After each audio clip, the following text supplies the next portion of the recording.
Bismillahirrahmanirrahim. Assalamualaikum warahmatullahi wabarakatuh.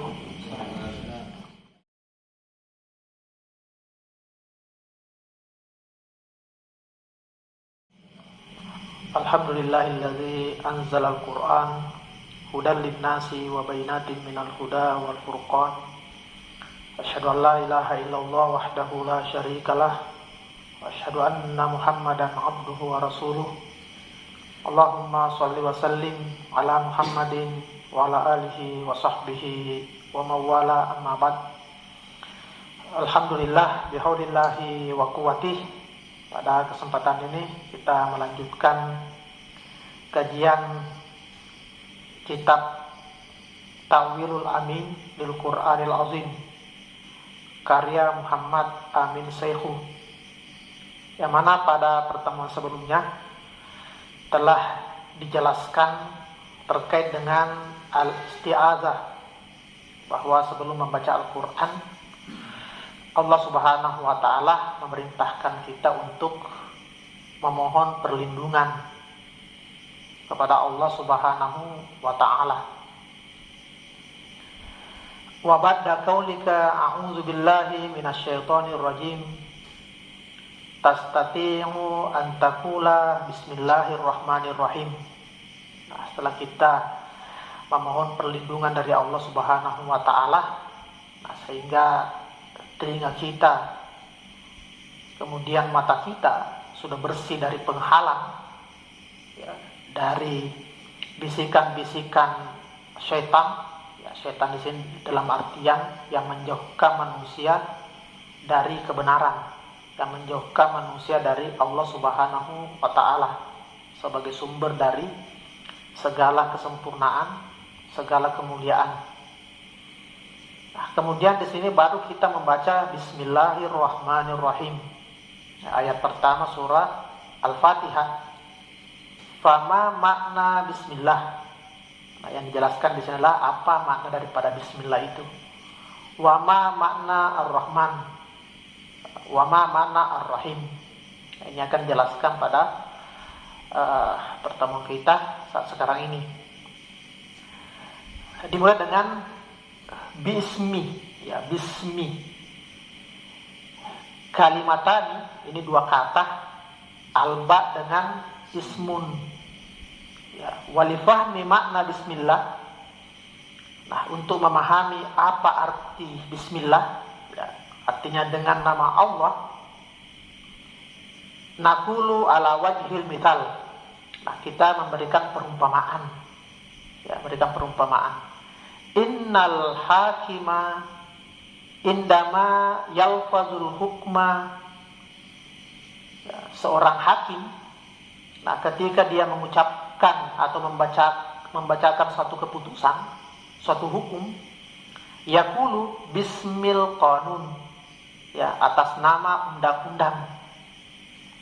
Ya, artinya innama ahkumu wa ubayyinul uqubata allati amara biha al-qanun. Ya, artinya, ya, saya hanya memutuskan, ya, dan menetapkan hukuman sesuai dengan apa yang diperintahkan oleh aturan. Nah, itu bismil qanun, ya, atas nama undang-undang, atas nama peraturan. Nah, misalkan wa yaqulu rais, ya, seorang pimpinan, ya, dia mengatakan bismil ummati atakallam, atas nama umat, ya, saya berbicara. Ya, saya berbicara atas nama umat, atas nama masyarakat. Nah, sering kita dengarkan seperti itu, ya, atas nama masyarakat. Ai innani ubayyinu ma amaratni bibayanihi. Artinya, saya menjelaskan apa yang diamanatkan oleh masyarakat. Bibayanihi wa uballighu ma targhabu bihi. Ya, dan menyampaikan apa yang diinginkan oleh masyarakat. Nah, biasanya sambutan, ya, tertulis biasanya dimulai dengan, ya, atas nama. Begitu pula juga dengan Bismillahirrahmanirrahim, ya, atas nama Allah Subhanahu wa Ta'ala.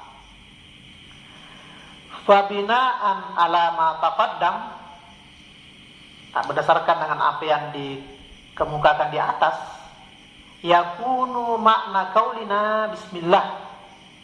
Nah, makna dari ucapan kita dengan nama Allah, artinya innama atlu ala nafsi wa ala ghairi kalam Allah. Sesungguhnya saya hanya membaca untuk diri saya dan untuk orang lain firman Allah. Ya, jadi saya di sini hanya menyampaikan, saya hanya membacakan. Jadi Rasulullah SAW hanya menyampaikan apa yang dibacakan oleh Allah Subhanahu wa taala kepada dirinya. Wa innama ubayyinu amral ilah. Ya, saya hanya menjelaskan, saya hanya menyampaikan perintah Tuhan. Wa uballighu kalamal muta', dan saya hanya menyampaikan ya firman daripada al-muta', yaitu Allah Subhanahu wa taala. Walakin ma sifatu hadzal muta'. Nah, sekarang bagaimana kriteria, ya bagaimana sifat daripada al-muta' ini yang ditaati, yaitu Allah. Ya, bagaimana sifatnya? Innahu ar-Rahman ar-Rahim, Maha Pemurah dan Maha Penyayang. Wa sifatur Rahman ta'ummu kulla mawjudin. Nah, sifat rahmannya Allah Subhanahu wa taala itu meliputi segala sesuatu tanpa terkecuali. Bukan hanya manusia, bukan hanya orang beriman, ya orang kafir, batu, tumbuh-tumbuhan, itu semuanya meliputi sifat ar-Rahmannya Tuhan, Maha Pemurahnya Tuhan. Wa yashmalu khairuha kulla makhlukin. Kebaikan daripada sifat Rahmannya Allah Subhanahu wa taala itu meliputi semua makhluk tanpa terkecuali.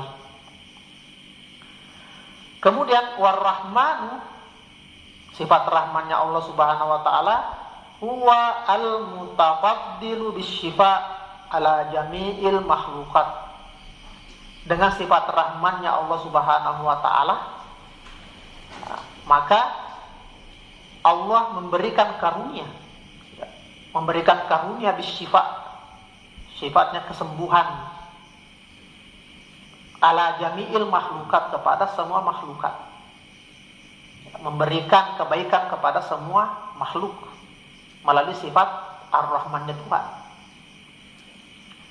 Wallahu ta'ala bismir rahman yatajalla alal maridi. Allah Subhanahu wa taala dengan namanya ar-Rahman, sifat Maha Pemurahnya, yatajalla alal marid, ya termanifestasi ya, di hadapan orang yang sakit, wal fakir, di depan orang fakir, wal mahmum, di depan orang yang berduka, wal mahzun, orang yang bersedih. Jadi sifat rahmannya Allah, Maha Pemurahnya Allah itu menjelma atau bertajalli ya, bagi orang sakit, bagi orang fakir, bagi orang galau maupun orang yang lagi bersedih. Nah, sehingga kalau sifat rahmannya Tuhan ini dapat disaksikan oleh orang yang sakit, orang yang fakir, orang yang bersedih, fayakunul maradu wal fakru wal hammu wal huznu wa kullu bala'in wa azabin kullu zalika yakunu rahmatan minallah. Nah, kalau orang sakit, orang yang bersedih bisa menyaksikan, merasakan sifat rahmannya Allah Subhanahu wa taala, maka sakitnya itu, kefakirannya itu, kesedihannya itu, bahkan seluruh bala dan penderitaan, kullu zalika yakunu rahmatan minallah, itu semuanya menjadi rahmat dari Allah Subhanahu wa taala. Semuanya menjadi tanda kemaha-pemurahan, tanda kasih sayang daripada Allah Subhanahu wa taala. Izbiha yuhassalu asyifa'un nafsi. Ya, karena dengan penyakit, dengan kefakiran, dengan kesedihan, penderitaan, ya, orang sampai kepada kesembuhan jiwa, kebaikan jiwa. Nah, karena kalau sakit itu yang merasakan hanya badan. Kefakiran juga yang menderita itu badan, jasmani kita yang menderita. Padahal hakikat manusia itu adalah jiwanya. Dengan adanya penyakit kefakiran, kalau betul-betul orang itu bisa merasakan sifat rahmannya Allah, nah maka itu bisa menjadi penyembuh untuk dirinya. Wattadawuju min halin ila hal. Nah, untuk meningkat spiritualnya, semakin mendekat kepada Allah Subhanahu wa taala. Yang seperti pernah kita kemukakan pada pertemuan sebelumnya, bahwa puncak daripada kebahagiaan, puncak daripada kenikmatan, semakin mendekat kita kepada Allah Subhanahu wa taala. Semakin dekat kita dengan Allah, kita akan semakin bahagia. Karena Allah merupakan sumber dari segala kemuliaan, sumber dari segala kesempurnaan. Fakatsiran ma yakunul bala'u sababan fi ruju'i ila amrillah. Nah, banyak sekali bala, bencana yang menimpa seseorang, justru itu menjadi sebab dia kembali kepada Allah Subhanahu wa taala, kembali mendekatkan diri kepada Allah yang selamanya ini mungkin lalai, yang mendekatkan diri kepada jabatan, meskipun itu bukan jabatan yang hakiki, kepada kekayaan, akhirnya lupa kepada Allah Subhanahu wa taala. Dengan bencana, bala yang ditimpakan kepadanya, membuat dirinya kembali kepada Allah sehingga mendapatkan kebahagiaan yang lebih daripada apa yang didapatkan dari materi. Wada'iyan yada'u an-nafsal mu'ridah ilal ikbali ala Allah. Nah, kemudian bala inilah yang mengajak jiwa yang berpaling untuk menghadap kepada Allah Subhanahu wa taala. Ya, orang terkadang lalai, terkadang lupa, tapi karena adanya bala, adanya bencana yang menimpa dirinya, apakah itu penyakit, kefakiran, ya, kesedihan, apapun itu penyebabnya, nah sehingga membuat jiwa tadi yang berpaling itu menghadap kepada Allah Subhanahu wa taala, sadar dan kembali kepada Allah, mendekatkan diri kepada Allah. Wa hunalika yuhassalu laha bi iqbaliha asy-syifa. Nah, karena menghadap kepada Allah, menghadapkan dirinya kepada Allah, maka dia mendapatkan asy-syifa, mendapatkan kesembuhan. Wal khalas mimma alika biha minal adran, dan terbebaskan dari semua noda jiwa, hati yang membuat dirinya menderita. Wa bisuratin ammatin, secara umum, al bala'u lima yastahiquhu khairun wa rahmatun minallah.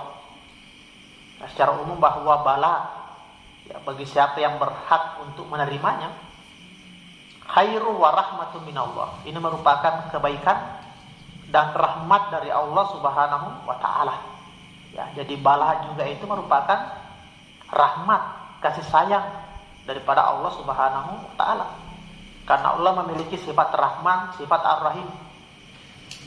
Sifat itu tidak terbatas, ya, meliputi segala sesuatu, meliputi semua manusia, apapun itu keadaannya, bagaimanapun itu keadaannya.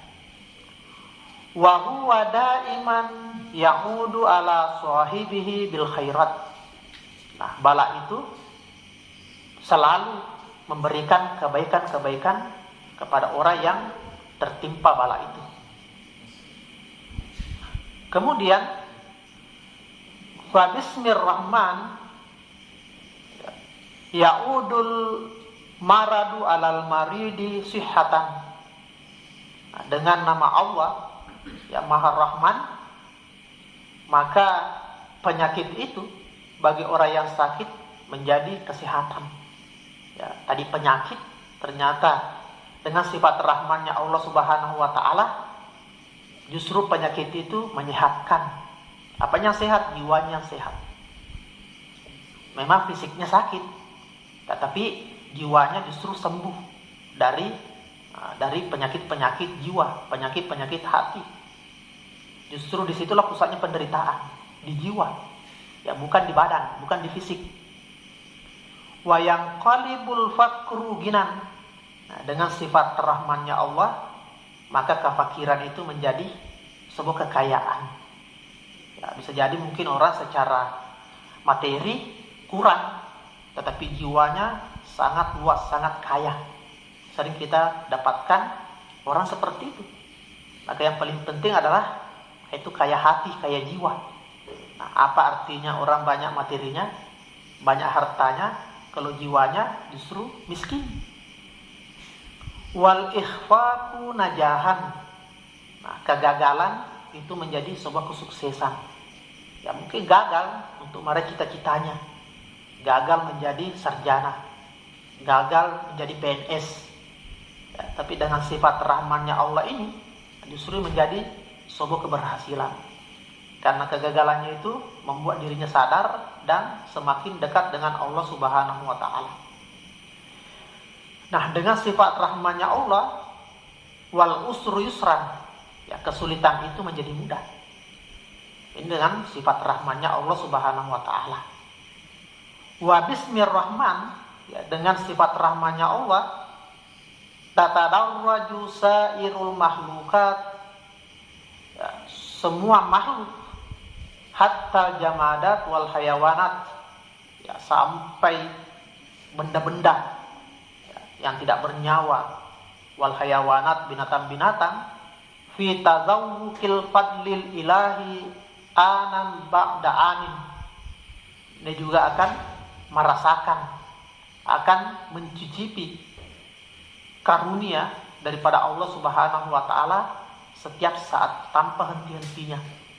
Yaitu daripada sifat Maha Rahmannya Allah. Wa bismir rahman suara khurujuka ayyuhal insan minal adami ilal wujud. Ya, dengan sifat rahmannya Allah, ya, membuat manusia itu ya, lahir dari ketiadaan menjadi ada, dari tidak ada menjadi ada. Siapa yang mengadakan? Itu sifat rahmannya Allah Subhanahu wa taala. Wa bihi tahya, ya, dengan sifat rahmannya ini ya kita hidup. Tanpa sifat rahmannya Tuhan kita tidak bisa merasakan, menikmati kehidupan ini. Wa tamba'ahu fikal hayah, dengan sifat rahmannya Tuhan ini muncullah yang namanya kehidupan. Ya, ba'dal maut, ya setelah kematian. Wa bismir rahman, dengan nama Allah yang Maha Rahman ini, yatadarrajul mu'minu fil ma'rifatil ilahiyati min kamalin ila akmala yauman ba'da yaumin. Nah, sehingga seorang mukmin, ya, pengetahuan seorang mukmin, ma'rifah ketuhanannya, ma'rifah ilahiyahnya itu semakin meningkat, ya, dari sempurna menjadi lebih sempurna. Ya, dengan apa? Dengan sifat rahmannya Allah Subhanahu wa taala. Wa bismir rahman yazdadu azabu ahli nar. Nah, ini mungkin agak aneh. Dengan sifat rahmannya Allah, ya, azab atau penderitaan ahli neraka semakin bertambah. Ya, itu sifat rahmannya Allah itu. Ya, dia menambah azabnya neraka. Nanti akan dijelaskan. Ya, kenapa azab neraka itu bertambah bagi ahli neraka. Nah, untuk menghilangkan penderitaannya, untuk mengurangi penderitaannya. Jadi ahli neraka juga mendapatkan sifat Maha Pemurah, Maha Penyayangnya Allah Subhanahu wa taala. Wa hunalika yusihim harikuha asyadid alama amradihim an-nafsiyah, ya, dengan bertambahnya siksaan atau penderitaan ahli neraka. Dengan itu mereka ahli neraka ini yunsihim harikuha asyadid, ya, jadi kobaran api neraka yang begitu dahsyat membuat mereka lupa alama amradim an-nafsiyah, melupakan sakit, ya, di dalam dirinya, ya, karena manusia itu bisa membuat maksiat di dunia ini, pada hakikatnya memasukkan virus, memasukkan penyakit di dalam dirinya, di dalam jiwanya, ya, setiap manusia melakukan perbuatan dosa secara otomatis itu virus, ya, atau penyakit akan menjangkiti jiwanya. Di dunia belum dirasakan karena masih sibuk dengan dunia. Setelah terpisahnya jiwa dan raga, baru dirasakan bagaimana penderitaannya itu. Ya, penderitaannya betul-betul sangat menderita.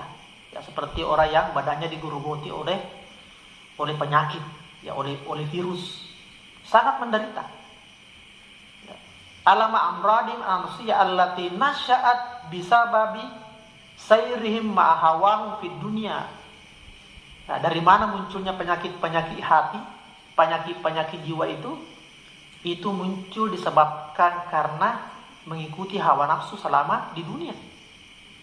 Wa isyanihim li awamiri rabbil alamin, ya, dan penentangan terhadap perintah-perintah Tuhan semesta alam, tidak melaksanakan perintah-perintah Allah.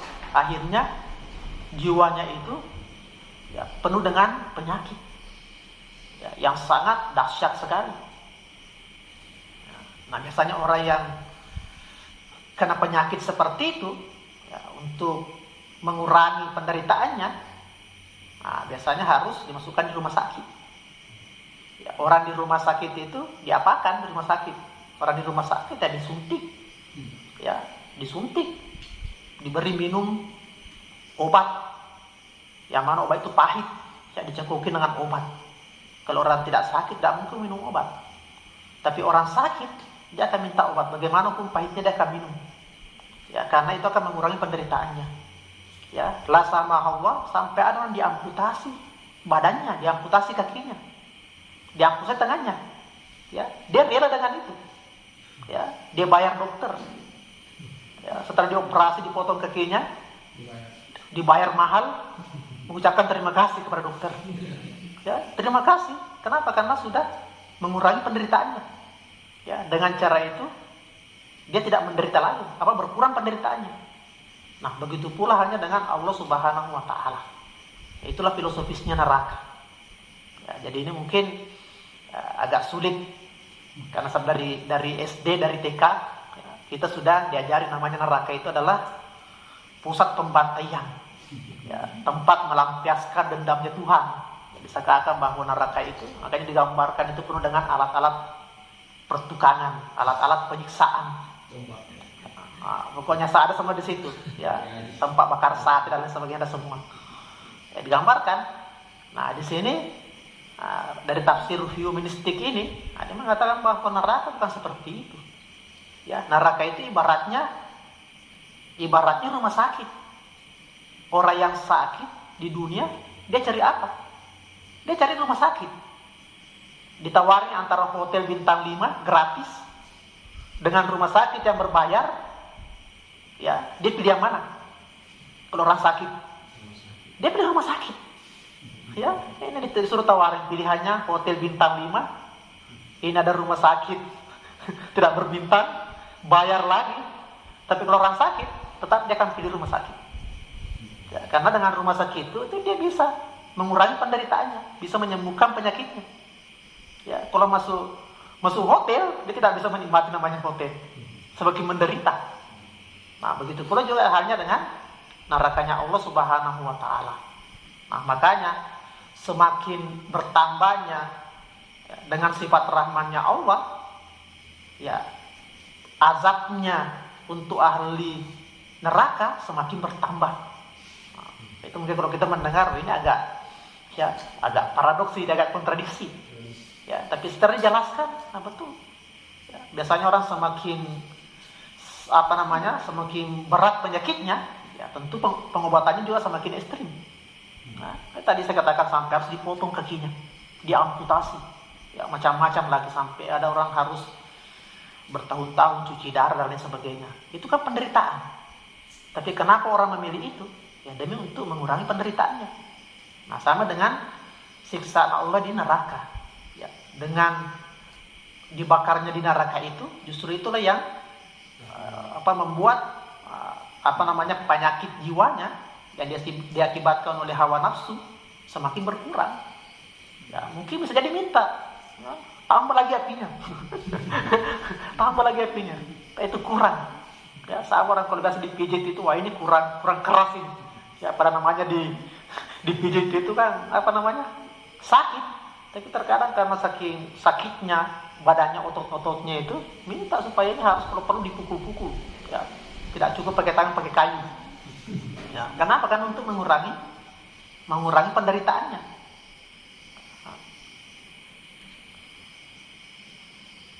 Nah, kemudian fahum yaghibuna fi azabin nar asyadid an azabi nufusihim al-ghalid wa fatki amradiha az-zari.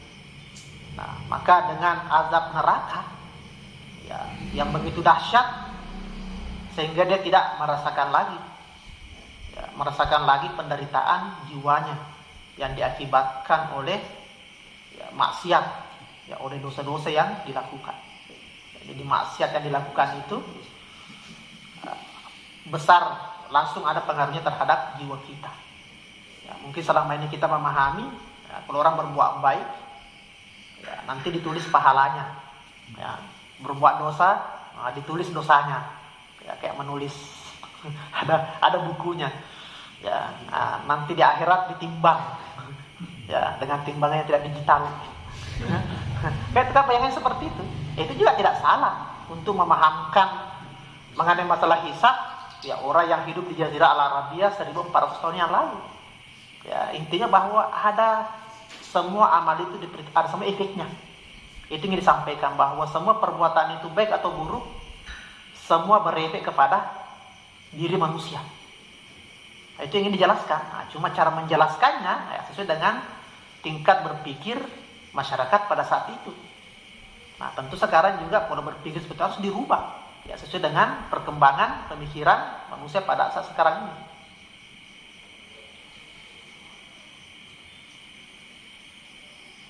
Wa bismillahirrahman, nah, tadi neraka. Wa bismillahirrahman, dengan nama dan sifat ar-Rahmannya Allah ini, yatajawwallahu fil jannah alal mu'minin. Ya, maka Allah bertajalli di hadapan orang-orang mukmin. Ya, bertajalli, sifatnya bertajalli, ya, termanifestasi. Karena zat Allah itu tidak bisa dilihat. Ya, jadi yang bisa disaksikan itu adalah sifat dan asma'nya. Ya, nama-namanya itu bisa disaksikan. Ya, disaksikan ya bukan dengan mata kepala tapi dengan mata batin. Fayartaquna fi manazil qurb. Nah, sehingga dengan sifat Rahman Allah itu, orang-orang mukmin ini ya semakin meningkat ke derajat yang lebih dekat dengan Allah Subhanahu wa taala. Ya, sebagai tempat lagi sebagai puncak daripada kebahagiaan. Semakin dekat Allah dengan Allah, tentunya semakin bahagia. Wa ya'rujuna fi ma'arijil kamal. Ya, terus sampai pada tingkatan kesempurnaan. Famin kamalin ila akmal. Ya, dari sempurna menjadi lebih sempurna. Nah, jadi kita ini manusia itu berevolusi. Ya, dari sempurna untuk sampai kepada yang lebih sempurna. Itu berproses. Nah, jiwa manusia berproses. Bukan hanya jiwa, badan juga berproses. Ya, dari sempurna untuk menjadi lebih sempurna. Wa hakaza wala yang qati'u khairu hadzal ism abadan. Tidak pernah terputus. Ya, sifat Allah Ar-Rahman, Maha Pemurahnya Allah itu tidak pernah terputus. Ya, sesaat pun tidak pernah terputus. wala yantahi fadlur rahman, ya, dan tidak akan pernah berakhir, tidak ada akhirnya, tidak ada batasannya. Ya, sifat Rahman Allah itu tidak ada batasannya. Ya, selama-lamanya akan dirasakan di dunia maupun di akhirat. Di akhirat yang merasakan sifat Rahmannya Tuhan, ya, penduduk surga, begitu pula juga dengan penduduk neraka. Nah, itu semuanya akan merasakan bagaimana sifat Rahmannya Allah. Sehingga ya, tidak ada kata yang bisa diucapkan kecuali memuji Allah Subhanahu wa taala, kecuali mengucapkan alhamdulillah. Ya, segala puji hanya bagi Allah Subhanahu wa taala. Dan itu juga diucapkan oleh penduduk neraka. Semakin disiksa, semakin dibakar, dia semakin memuji Allah Subhanahu wa taala. Memuji kenapa? Karena dengan neraka itu penderitaannya berkurang. Ya, penderitaannya berkurang. Sehingga dia juga memuji Allah Subhanahu wa taala. Nah, ini yang mungkin kita sebut sebagai tafsir humanistik. Ya, betul-betul ini ya, pendekatan kemanusiaan. Sampai neraka pun itu juga sangat manusiawi neraka itu.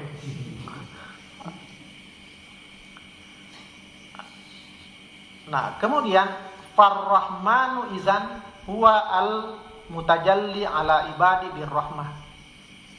Sehingga Ar-Rahman, Maha Pemurah, itu adalah yang termanifestasi ya, di hadapan hamba-hambanya, makhluknya dengan segala kemaha pemurahan.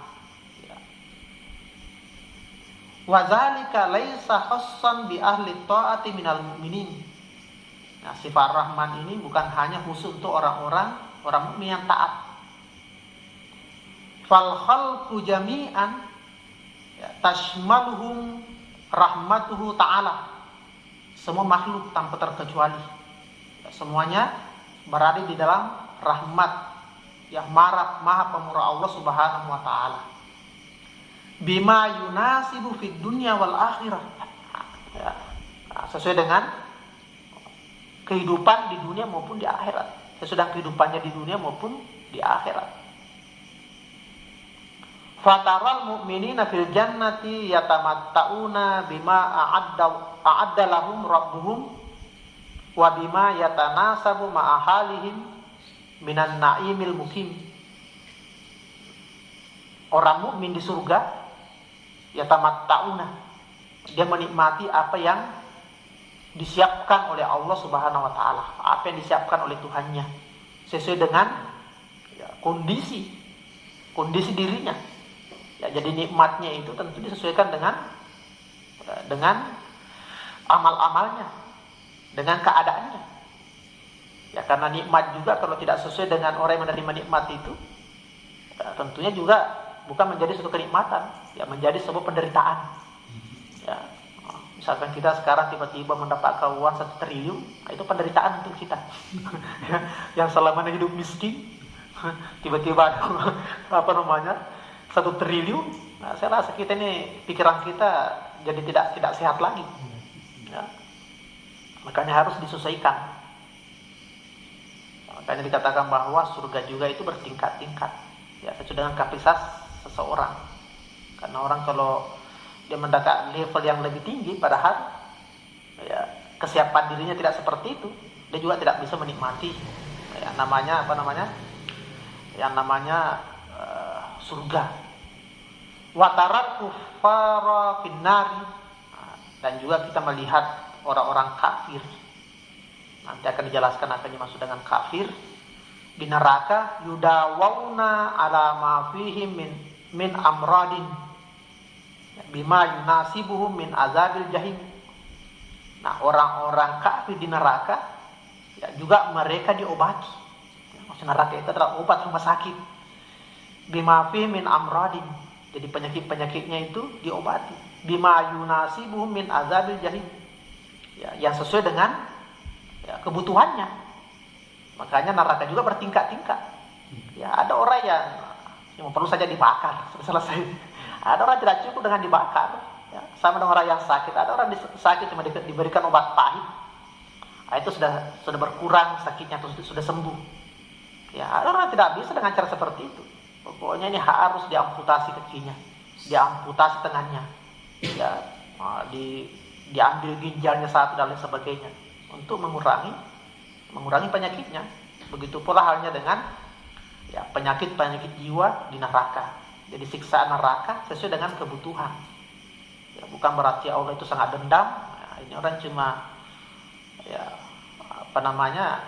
berdosa sedikit, siksaannya sangat sangat kejam sekali. Nah, ini pernah juga anak saya, putra saya waktu masih umur 3 tahun, 2 tahun, sempat itu dia bertanya. Waktu itu dia dapatkan buku neraka di sekolahnya, beli buku komik, nah, itu katanya setelah dia baca buku itu, dia selalu kayak gelisah. Ini kenapa? Ini gelisah. Nah, pas dia di tasnya, ternyata ada buku neraka. Nah, ada buku neraka, dia sudah baca buku neraka itu. Kayaknya ada pertanyaannya. Katanya, yang mana itu lebih penyayang? Mama atau Tuhan? Saya katakan, ya Allah pasti lebih penyayang. Tapi katanya, kenapa? Kalau saya berbohong sama mama, itu paling-paling dimarahi. Tapi kalau berbohong, katanya kalau Allah itu orang sampai digunting lidahnya. Itu sampai protes, sampai digunting lidahnya. Berbohong saya sampai digunting lidah. Guntingnya tidak steril lagi guntingnya. Pada katanya orang tua kalau kita berbohong, paling-paling kita dicubit. Itu sudah paling tinggi hukumannya. Nah, bagaimana dengan Allah Subhanahu wa Ta'ala? Nah, makanya di sini perlu ada pemahaman yang terkait dengan masalah surga dan neraka ini. Nah, kemudian sifat Ar-Rahim. Sifat Ar-Rahim tadi sifat Ar-Rahman, bahwa sifat Ar-Rahman itu meliputi semua makhluk, meliputi semua manusia. Kasih sayang Allah meliputi ahli surga dan juga meliputi ahli neraka. Jadi azab neraka itu merupakan sifat Rahman, sifat kasih sayang daripada Allah Subhanahu wa Ta'ala. Karena dengan neraka itu, penderitaan manusia itu berkurang. Jadi itu merupakan rahmat daripada Allah Subhanahu wa Ta'ala. Kemudian sifat Ar-Rahim, huwa al-mutajalli ala ibadihi bin nikmati wal khair. Nah, sifat Ar-Rahim ini, sifat Maha Penyayang ini termanifestasi di hadapan hamba-hambanya, di hadapan makhluk bin nikmati wal khair, dengan kenikmatan dan kebaikan-kebaikan. Wa huwa khassun bi ahli ta'ati minal mu'minin. Nah, tentunya ini khusus untuk orang-orang mukmin, orang yang beriman. Nah, orang yang beriman itu orang yang betul-betul yakin akan keberadaan, kekuasaan daripada Allah Subhanahu wa Ta'ala. Yang disebut dengan keimanan adalah percaya yang di dalamnya tidak ada keraguan. Jadi kalau kita percaya kemudian masih ada sedikit keraguan, itu bukan disebut dengan keimanan. Keimanan itu muncul dari di saat kita sudah menyaksikan keberadaan, tanda akan keberadaan kekuasaan daripada Allah Subhanahu wa Ta'ala. Akal kita sudah menyaksikan hal tersebut, kemudian muncul keyakinan yang di dalamnya tidak ada keraguan. Fa fid dunya yahyauna hayatan thayyibah. Maka di dunia dia mengarungi kehidupan dengan hayatan thayyibah, kehidupan yang baik. Wa yan'imuna bi fadli rabbihim ar-rahim. Dia menikmati karunia Tuhan mereka yang maha penyayang. Wa fil jannati yatamatta'una bima a'adda lahumullah fiha minan na'im al-mukim. Kemudian di surga dia mendapatkan kenikmatan sebagaimana yang disiapkan oleh Allah Subhanahu wa Ta'ala. Nah, ini yang terkait dengan dua sifat Ar-Rahman dan sifat Ar-Rahim daripada Allah Subhanahu wa Ta'ala. Wa hakadza fa kalimatu bismillahirrahmanirrahim. Nah, kalimat bismillahirrahmanirrahim innama hiya khitabul laka. Ini merupakan ucapan untuk kita. Ucapan khitabul laka ayyuhal musalli. Bagi orang yang sholat. Karena ini kembali lagi ke awal. Menjelaskan tentang keutamaan surah Al-Fatihah. Dimulai menjelaskan tentang keutamaan sholat. Ya, bagaimana keutamaan sholat. Kemudian sholat itu tidak sah kalau di dalamnya tidak membaca Fatihah. Nah, ini membuktikan bahwa bagaimana keutamaan surah Al-Fatihah ini. Ya, sholat saja yang agama dengan segala kemuliaannya, tetapi tidak sah kalau di dalamnya tidak membaca Al-Fatihah. Jadi kalau misalkan orang dibacakan Bismillahirrahmanirrahim di surah Al-Fatihah itu, ini merupakan ucapan yang ditujukan kepada orang yang sholat. Nah, ucapan dari mana? Min Rasulillah. Ya, ucapan dari Rasulullah Shallallahu Alaihi Wasallam. Yukhatibuka biha, ya, mu'arrifan wa mubayyinan.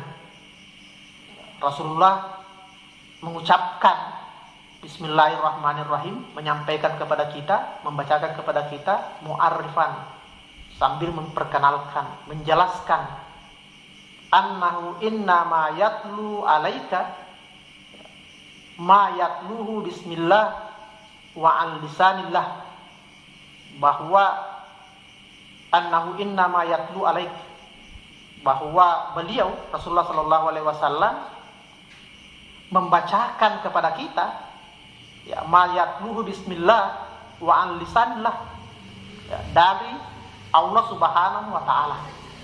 Jadi Rasulullah ini hanya menyampaikan saja. Dia menyampaikan bahwa saya membaca Bismillahirrahmanirrahim. Wa huwa bayanul laka minallah. Nah, ini merupakan penjelasan dari Allah Subhanahu wa taala. Jadi ini merupakan Rasul hanya menyampaikan pesan. Ya, Bismillahirrahmanirrahim, di atas nama Allah yang Maha Pemurah lagi Maha Penyayang. Bahwa ini datanya dari Allah Subhanahu wa taala. Rasulullah mengatakan, saya hanya menyampaikan, saya hanya membacakan. Ya, bukan saya sendiri yang mengarang-arang. Wa yunsitu hadzal musalli li Rasulillah. Nah, sehingga tentunya orang musalli ini kalau mengatakan bahwa ini pesan dari Allah Subhanahu wa taala, tentunya dia akan terdiam, ya, memfokuskan segala, ya, jiwa raganya untuk mendengarkannya. Ya, ini pesan dari Allah disampaikan oleh Rasulullah. Seandainya bukan Rasulullah yang menyampaikan, ya mungkin orang tidak terlalu peduli. Tapi yang menyampaikan adalah yang disebutkan kemarin itu tentang Rasulullah, bahwa sosok yang bisa memanifestasikan sebanyak mungkin daripada sifat-sifat Allah Subhanahu wa taala. Ya, beliau adalah satu-satunya sosok makhluk yang bisa mencerminkan sebanyak mungkin daripada sifat-sifat Allah. Yang memantulkan sifat-sifat Allah yang tercermin di dalam di Rasulullah Shallallahu Alaihi Wasallam. Nah, kemudian Rasulullah menyampaikan kalimat ini, ya, dan mengatakan datanya dari Allah Subhanahu Wa Taala. Wa yasgi ilaih. Nah, tentunya seorang yang sholat ini dia akan mendengarkan dengan seksama. Dia tidak akan mendengarkan yang lain. Ya, nah, ini adalah puncak daripada kehusyukan. Watafat tahu masami'u nafsihi, nah, sehingga terbukalah pendengaran jiwanya, terbukalah telinga batinnya, lima sayatluhu alaihi, apa yang akan dibacakan kepadanya.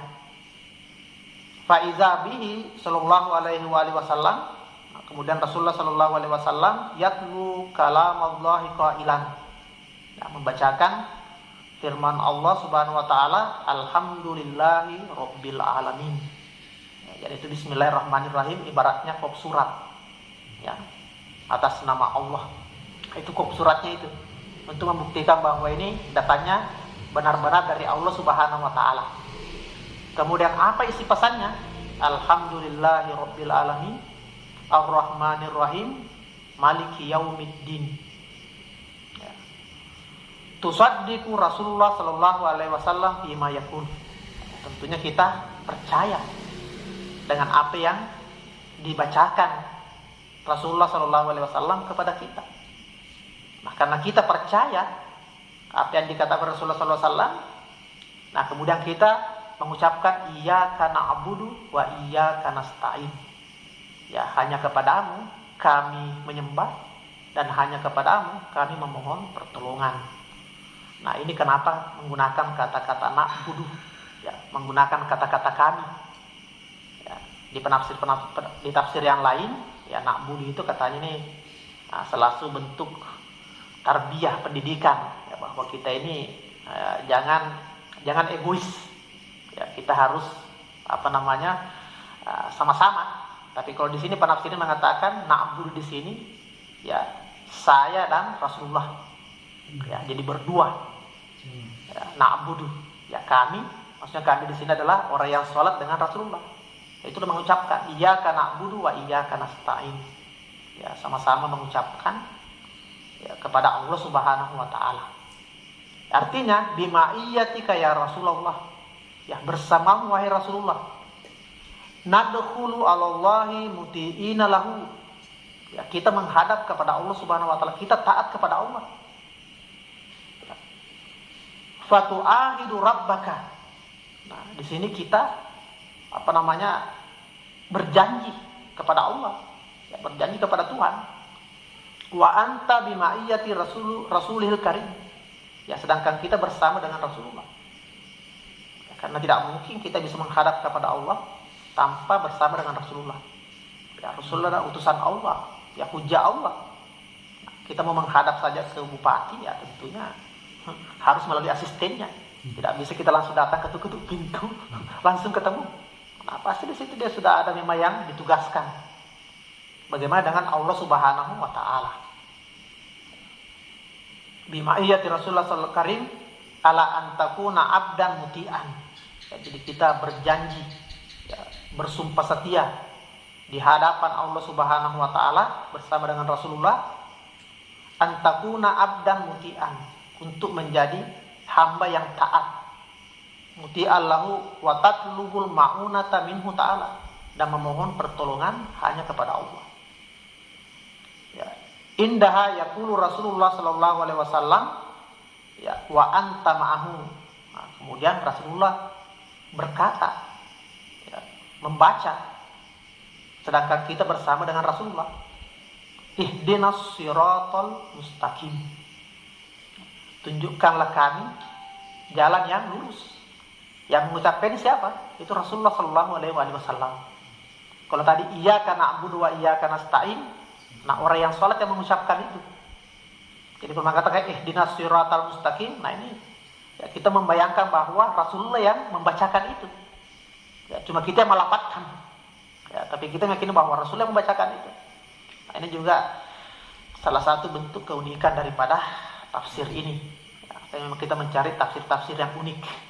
Ya, sebagai bahan perbandingan ya, kita juga tidak mengklaim bahwa apa yang disampaikan dalam tafsir ini itu semuanya benar ya. Memang Al-Quran itu benar ya, puncak kebenarannya mutlak, tetapi penafsiran apa yang dipahami dari Al-Quran itu kebenarannya tidak mutlak ya, namanya pemahaman ya pemahaman. Makanya antara setiap penafsir dengan penafsir yang lain itu berbeda-beda. Ya, berbeda-beda penafsirannya. Ya, jadi di sini kita tidak mengambil ini sebagai suatu kebenaran yang mutlak. Ya, kita ini kajian tafsir ya hanya sebagai bentuk perbandingan. Mungkin setelah nanti ini kita lagi mencari tafsir yang lain. Ya, semakin banyak tafsir yang kita baca, nah, tentunya kita semakin banyak pembanding, semakin banyak informasi. Nah, siratal ladzina an'amta 'alaihim ghairil maghdubi 'alaihim waladdallin. Nah, hadhihi hiyas shalah. Inilah salat yang sebenarnya. Ya, jadi tadi yang membacakan kita bismillahirrahmanirrahim kop suratnya. Nah, kemudian di sini alhamdulillahirabbil alamin arrahmanirrahim maliki yaumiddin, itu isinya. Nah, setelah kita mendengarkan itu dan melihat bagaimana kemuliaan Allah Subhanahu wa taala, ya sifat Rahman saja Allah ya kita tidak bisa menjangkau semuanya. Ya, di mana saja kita menoleh, kita melihat. Di situ selalu terlihat sifat kasih sayangnya Allah Subhanahu wa taala. Kita sakit, ya kita miskin, ya kita bersedih. Ya, selalu di situ ada sifat rahmannya Allah. Ya, karena alangkah banyaknya penderitaan, bala justru itu semakin mendekatkan kita, membuat kita semakin rindu kepada Allah Subhanahu wa taala.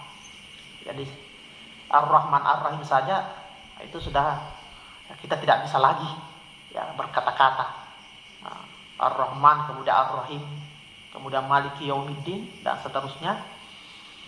Nah, maka tidak ada kata-kata yang bisa kita ucapkan kecuali mengatakan iyyaka na'budu. Hanya Engkau lah yang kami sembah, dan hanya Engkau lah yang kami tempat kami memohon pertolongan. Ya, karena Engkau adalah sumber dari segala kesempurnaan, sumber dari segala kemuliaan. Ya, kita ucapkan ini bersama dengan Rasulullah. Kemudian ihdinas siratal mustaqim, itu Rasulullah mengucapkan, ya, memohon doa kepada Allah Subhanahu wa taala. Hadhihi as-shalah. Nah, inilah salat yang sebenarnya, ya, bukan sholat formalitas, ya, bukan sholat ritual, tapi sholat spiritual. Ya, kita ini sekarang selalu disibukkan dengan ritualnya sholat, ya, diperselisihkan. Nah, dari 1000 tahun yang lalu sampai sekarang tidak tuntas-tuntas, ya, kita lupa dengan spiritualnya sholat. Indaha yumlillah amrahu alaika. Nah, ketika Allah Subhanahu wa taala menyampaikan perintahnya kepada kita, fatarka ta'ian khadian. Nah, kita ruku, ya, sebagai bentuk ketaatan, bentuk kerendahan diri. Wa tasjudu taliban al-mauna minallah ala ta'atihi. Kemudian kita bersujud memohon pertolongan kepada Allah Subhanahu wa taala. As-salatu yajibu ayyakuna Rasulullah Shallallahu Alaihi Wasallam fi nafsika. Ini juga catatan, ya, bahwa di saat kita sholat, ya, itu harus menghadirkan Rasulullah di dalam diri kita. Ya, kita tidak bisa sholat menghadap kepada Allah dengan sendirinya. Kita harus menghadirkan Rasulullah, ya, sebagai hujahnya, sebagai utusannya. Ya, seperti kemarin kita sebutkan itu, yang dimaksudkan sholat menurut penafsir ini adalah dari kata-kata silatun, keterhubungan, ya, terkoneksi dengan Allah Subhanahu wa taala, itu namanya salat. Ya, itulah spiritualnya salat. Ya, meskipun kalau kita melakukan ritualnya salat untuk sujud, nah, tapi kalau tidak terkoneksi, ya, jiwa kita dengan Allah Subhanahu wa taala tidak terhubung, nah, itu hanya salat formalitas, salat ritual, salat fikih. Ya, tetap ada gunanya, menggugurkan kewajiban. Tetapi nilainya tidak ada, ya, tidak ada nilainya, hanya menggugurkan kewajiban saja. Nah, maka di sini di saat kita menghubungkannya dengan Allah Subhanahu wa taala, kita harus menghadirkan Rasulullah Shallallahu Alaihi Wasallam. Nah, itu makanya dalam sholat, ya, salah satu rukunnya sholat itu adalah tahiyat. Ya. Nah, intinya di tahiyat itu adalah 2 kalimat syahadat dan sholawat. Kalau at-tahiyatul mubarakat itu hanya sunnah saja dibaca, tapi yang di situ intinya di situ adalah 2 kalimat syahadat. Kemudian salawat. Nah, salawat ini itu dalam bahasa Arab juga adalah as-shalah ala Muhammad. Berarti keterhubungan dengan Nabi Muhammad. Ya. Tasyahud, nah, orang biasanya sebut dengan tasyahud lebih tepat sebenarnya daripada tahiyat. Kalau tasyahud, kenapa? Intinya itu adalah tasyahudnya itu. Tidak sah tasyahud kalau tidak ada salawat di dalamnya. Kemudian sholat tidak sah kalau tidak ada tasyahudnya. Nah, ini saking pentingnya bahwa ini tidak bisa dipisahkan. Jadi kita harus menghubungkan diri kita dengan Rasulullah SAW di saat kita menghadap kepada Allah Subhanahu wa taala. Ad-dukhulu 'alallahi bisuhbati Rasulillah. Ya, kita menghadap kepada Allah, ya, ditemani oleh Rasulullah, bersama dengan Rasulullah. Wa fil hadis asy-syarif, di dalam riwayat disebutkan walaysa lil 'abdi min sholatihi illa ma aqala minha, ya, bahwa seorang hamba tidak mendapatkan apa-apa dari sholatnya kecuali apa yang dipahami, illa ma aqala minha, kecuali apa yang dipahami dari sholatnya itu. Dia harus memahami makna daripada sholat itu. Kalau tidak, berarti ya hanya sholat ritual, sholat formalitas. Wala budda lana wal halatu hadhihi min an nufassila fi hadhihi nuqtah pada tafsil. Nah, di sini katanya kita harus memberikan penjelasan secara detail, ya, mengenai masalah poin ini, ya, apa yang dipahami dari sholat. La siyama was shalah ya imaduddin. Nah, apalagi sholat ini merupakan tiang pilar daripada agama, ya, warasul amr, ya, pokok dari segala urusan. Nah, Masa sholat ini kita hanya pahami sebagai rukuk sujud saja, ya, yang bisa dilakukan meskipun anak kecil. Kemudian bacaan-bacaannya itu ya, anak kecil pun bisa menghafalkan. Nah, sedangkan sholat ini merupakan pilar agama, tiang agama. Ya, tentunya tidak sesimpel itu yang namanya sholat. Ya, kalau sholat hanya rukuk dan sujud, ya, alangkah mudahnya tiang agama ini. Nah, kemudian kullu fanaqulu bima anna sholah yasilatun nas bi khaliqiha, insyaallah kita sebutkan dulu, baca sedikit. Bima anna sholah yasilatun nas bi khaliqiha, ya, sebagaimana sholat itu merupakan keterhubungan, ya, jiwa manusia dengan sang penciptanya. Wa bima annal aqla huwa ruhus sholah, ya, sedangkan pemahaman, ya, merupakan ruhnya sholat. Wa thamratuha, dan buah daripada sholat. Maksudnya pengetahuan tentang sholat, makrifat kita tentang sholat, itu merupakan inti, ya, esensi daripada sholat. Lidzalika kana lizaman alaina an nu'arrifal murad minal aql. Nah, di sini kita harus mengetahui apa yang dimaksudkan dengan kata-kata al-aql, pengetahuan, ya, tentang sholat. Wa madza naqulu fi sholatina, ya, apa yang harus kita pahami dari sholat kita.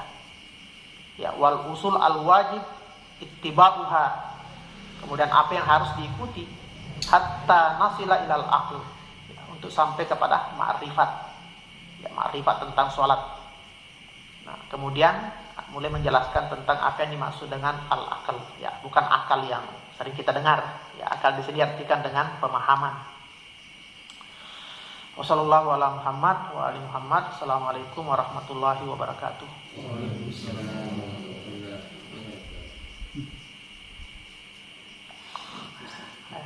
wabarakatuh.